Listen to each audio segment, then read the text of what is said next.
A member of the Providence City Council was arrested on campaign finance charges, among other things like embezzlement, filing a false document with public officials, unlawful appropriation of funds, violating the Rhode Island contributions and expenditures reporting requirements, and if you're an avid reader of the Providence Journal, he also allegedly stole from children, in a manner of speaking.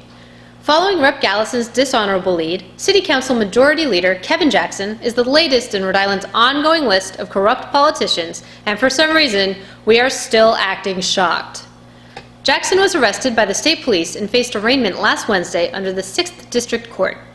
As it turns out, over his entire electoral career, he garnered a reputation for being a late filer of his campaign finance reports with the Board of Elections.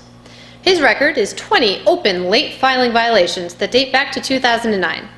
He was even cited in 1992 by the State Ethics Commission for failing to file his financial disclosure forms while he was on the city's Recreation Advisory Board, and he has been on the City Council since 1994. Now, Jackson is the longest-serving Providence City Council member of the current 15 there. According to the Providence Journal and the charges filed against Mr. Jackson, we can do some math and see what sort of sentencing he might be faced. For felony unlawful appropriation, he could get up to 20 years in prison and/or a fine of up to $50,000 or 3 times the value appropriated, whichever is higher. For felony embezzlement of the alleged misuses of contributions to the Providence Cobra's Youth Track and Field account, he could get up to 20 years in prison and/or a similar fine to the other charge. For filing false document with a public official, he could get up to a year in prison or up to a $1,000 fine.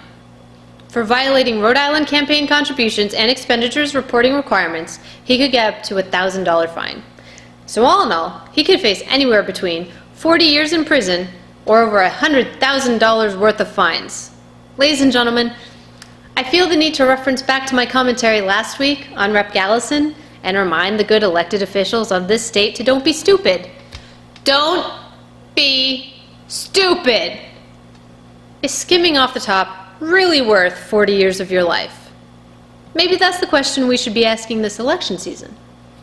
Ruth?